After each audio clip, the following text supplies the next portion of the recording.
Doctor Zakir Naik.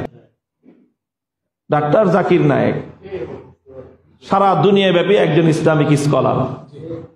তার সাথে মাসলাগত বিষয়ে কিছু মত পার্থক্য আলেম ওলামাদের আছে, থাকতে পারে, সেটা ভিন্ন বিষয়, ওটা একটা ভিন্ন সাবজেক্ট।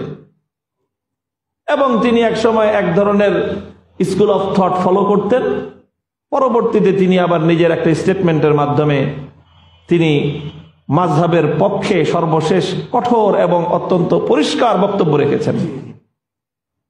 সেই কথা আলাদা। আমি বলতে চাই, ডাক্তার জাকির নায়েক সাহেব তো কোনোদিন প্রতিবাদী ভাষায় কথা বলেন নাই। উনি তো সবসময় খুব শান্ত ভাষায়, যুক্তির ভাষায়, প্রমাণ দিয়েই কথা বলেন। এবং তিনি একটা মিডিয়ার মাধ্যমে এবং বিভিন্ন প্রোগ্রামের মাধ্যমে সারা ভারত জুড়ে, সারা পৃথিবী জুড়ে অমুসলিমদের মধ্যে ইসলামের দাওয়াতের কাজ করেছেন। উনি যেহেতু দাওয়াতের কাজ করেছেন, এই জন্য ওনার ভাষা, ওনার বচন ভঙ্গি, ওনার কথা বলার ধরন সব দাওয়াতের। দাওয়াতের বিষয়টাই হলো মেডিসিন স্পেশালিস্ট। এখানে কোনো সার্জন নাই, সার্জারি নাই। দাওয়াত মানেই হলো মেডিসিন দিয়ে যেভাবেই হোক তোমার রোগ দূর করবে, এটাই হলো দাওয়াত। তিনি একজন দায়ী, ডক্টর জাকির নায়েক সাহেব একজন দায়ী। এই জন্য তার ভাষা সব ওই মেডিসিন মার্কা। ভাষার মধ্যে কখনোই প্রতিবাদী ভাষা নাই, তেজস্বী ভাষা নাই। তার এই দাওয়াতের প্রক্রিয়ায় প্রভাবিত হয়ে সারা পৃথিবীতে ব্যাপকভাবে অমুসলিমদের মধ্যে ইসলামের বিস্তার লাভ শুরু হয়েছে। ভারত জুড়ে হাজার হাজার অমুসলিম ঝাঁকে ঝাঁকে, দলে দলে ইসলামের কালেমা পড়ে পতাকা তলে সামিল হতে আরম্ভ করলো। বলেন তো, ডাক্তার জাকির নায়েক সাহেব এখন কোথায় আছেন? ওনার বাড়ি তো ভারত। উনি ভারতে থাকেন নাই কেন? ওনাকে থাকতে দেওয়া হয় নাই। ওনার মিডিয়া বন্ধ করে দেওয়া হয়েছে কেন? ওনার মিডিয়া নাকি জঙ্গিবাদী। ওনাকে সাব্যস্ত করা হলো জঙ্গিবাদী, ওনার মিডিয়াকে সাব্যস্ত করা হলো জঙ্গিবাদী করে ওনার পিস টিভিকে বন্ধ করে দেওয়া হলো, ওনার মিডিয়া বন্ধ করে দেওয়া হলো।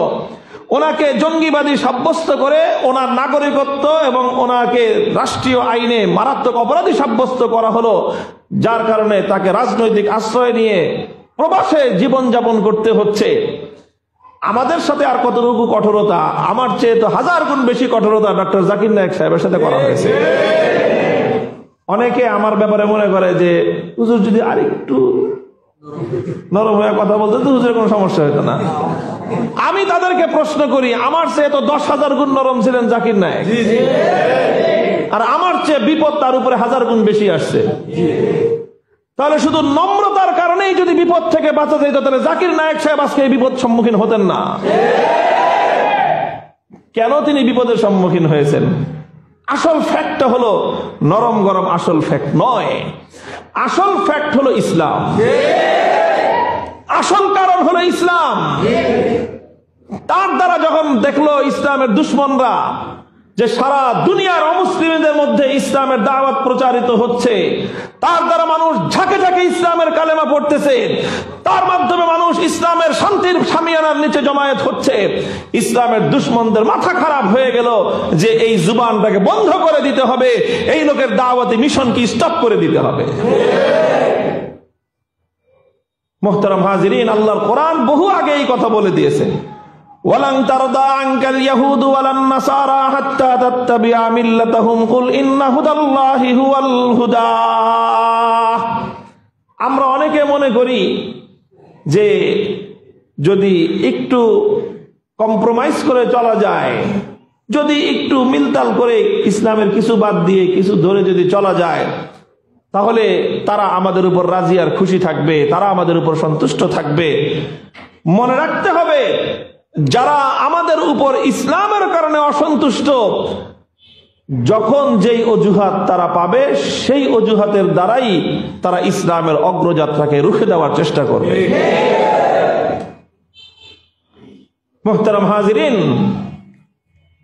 কাজেই কথাটা পরিষ্কার, হীনমন্যতায় ভুগবেন না কেউ, হীনমন্যতায় ভুগার কোনো কারণ নাই। আপনি একটা প্রশ্ন শুধু করবেন, যেই কাজটা করা হচ্ছে এটা কোরআন সুন্নাহ অনুযায়ী সহি আছে কিনা। যদি কোরআন সুন্নাহ মোতাবেক কাজটা সহি হয়ে থাকে, এবার সারা দুনিয়া একদিকে থাকতে পারে, কোরআন সুন্নাহর কথা, কোরআন সুন্নাহর আদর্শ এটাই হক এবং এটাই সত্য এবং চূড়ান্তভাবে এটাই বিজয়ী হবে। কার কোনটা পছন্দ, কার মেডিকেল সার্জারি পছন্দ আর কার আপনার মেডিসিন পছন্দ, এত কিছু হিসাব করার টাইম ইসলামের কাছে নাই। কাজ করতে হবে আল্লাহর কোরআন এবং নবীর সুন্নাহ মোতাবেক, ইসলামের তরিকা অনুযায়ী। যখন দাওয়াতের কাজ করব তখন আমি দাওয়াতের নীতি অনুসরণ করব। যখন অন্যায়ের প্রতিবাদ করব তখন আমাকে অন্যায়ের প্রতিবাদের নীতি অনুসরণ করতে হবে এবং সেই নীতির অনুসরণ করেই আমাদেরকে কাজ করতে হবে। আল্লাহ পাক রব্বুল আলামিন তার দ্বীনকে দুনিয়াতে পাঠিয়েছেন শুধুমাত্র দাওয়াত দিয়ে সম্প্রসারিত করার জন্য নয়। কথাটা শুনেন, সর্বশেষ রিমেম্বার ইট, এই কথাটা খুব ভালো করে স্মরণ রাখবেন। আল্লাহ পাক তার দ্বীনকে দুনিয়াতে পাঠিয়েছেন শুধুমাত্র দাওয়াত দিয়ে সম্প্রসারিত করবার জন্য নয়। আল্লাহ পাক তার দুনিয়াতে তার দ্বীনকে পাঠিয়েছেন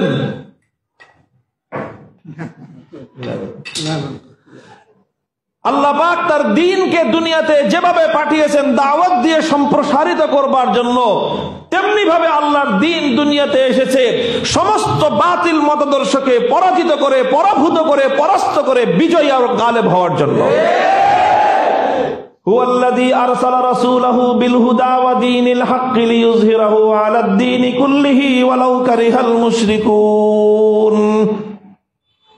আল্লাহর কোরআন পরিষ্কার বলেছে, আল্লাহ পাক রব্বুল আলামিন আরসালা রাসূলাহু বিল হুদা ওয়া দীনিল হক, তিনি তার রাসূলকে হিদায়াত দিয়ে এবং সত্য ধর্ম দিয়ে প্রেরণ করেছেন। কেন? লিইয়ুযহিরাহু আলাদ দীনি কুল্লিহি ওয়ালাউ কারিহাল মুশরিকুন। মুশরিক আর বেঈমানদের যতই অপছন্দ হোক না কেন, এটা তাদের কাছে যতই খারাপ লাগুক না কেন, তাদের সমস্ত খারাপ লাগা, তাদের সকল অপছন্দকে উপেক্ষা করে দুনিয়ার সমস্ত বাতিল ধর্ম আর সমস্ত বাতিল তন্ত্রমন্ত্রকে পরাজিত করে আল্লাহর জমিনে আল্লাহর দ্বীনকে গালেব করবার জন্য, বিজয়ী করবার জন্যই আল্লাহ পাক তার রাসূলকে দ্বীন এবং হেদায়েত দিয়ে দুনিয়াতে প্রেরণ করেছেন। কাজেই দুনিয়াতে দ্বীন শুধু সম্প্রসারিত হওয়ার জন্য আসে নাই, দুনিয়াতে দ্বীন বিজয়ী হওয়ার জন্য এসেছে। আপনি যদি সত্যিকার আল্লাহর দ্বীনকে ভালোবেসে থাকেন, তাহলে দ্বীনের সম্প্রসারণকে যেমন আপনাকে ভালোবাসতে হবে, দ্বীনের বিজয়কেও ভালোবাসতে হবে। একদল আছে শুধু দ্বীনের সম্প্রসারণকে, দাওয়াতকে ভালোবাসে, দ্বীনের প্রতিবাদকে ভালোবাসে না। তারা আসলে দ্বীনকে ভালোবাসে না, তারা নিজেদের নফসের খাহেসাতকে ভালোবাসে। মানুষ দুই রকম। একরকম মানুষ আছে কোরআন সুন্নাহ যা বলে, যেই পথে বলে সেই পথে চলতে চায়। এই জন্য তারা যে কোনো ডিসিশন নেওয়ার আগে জানতে চায় যে এই ব্যাপারে কোরআন সুন্নাহর বিধান কি। কোরআন যদি বলে করতে, আমি করব। আল্লাহ নবীর আদর্শ যদি বলে আমাকে করতে পারমিশন দেয়, তাহলে আমি করব। আর যদি কোরআন হাদিসে পারমিশন না থাকে, তাহলে আমি করব না। এটা হলো একদল মানুষ। আরেক দল মানুষ হলো যেটা করার সেটাই করবে, যেটা করার সেটাই করবে, আর সেটা করার জন্য এখন প্রমাণ খুঁজে যে কোরআন অনুযায়ী আমি যেটা করতে চাই ওটার প্রমাণ কোথায়, হাদিসের মধ্যে আমি যেটা করতে চাই ওটা আছে কিনা দেখেন তো হুজুর, খুঁজে পান নিয়ে আমি যেটা করতে চাই এটা আছে কিনা। এটা খুঁজে না যে হাদিসে কি আছে ওটা আমি করব, এটা না, যেটা আমি করব এটা হাদিসে আছে কিনা, যেটা আমি করব সেটা কোরআনে আছে কিনা। দেখেন কোরআন দুই রকম মানুষ ঘাটাঘাটি করে। একরকম মানুষ ঘাটাঘাটি করে কোরআনের হেদায়েত অনুযায়ী নিজে চলবার জন্য, আরেক শ্রেণীর মানুষ কোরআন ঘাটাঘাটি করে নিজে যেভাবে চলতেছে সেইভাবে কোরআনকে চালানোর জন্য। একদল মানুষ হাদিস ঘাটাঘাটি করে আল্লাহর নবীর হাদিস অনুযায়ী নিজে চল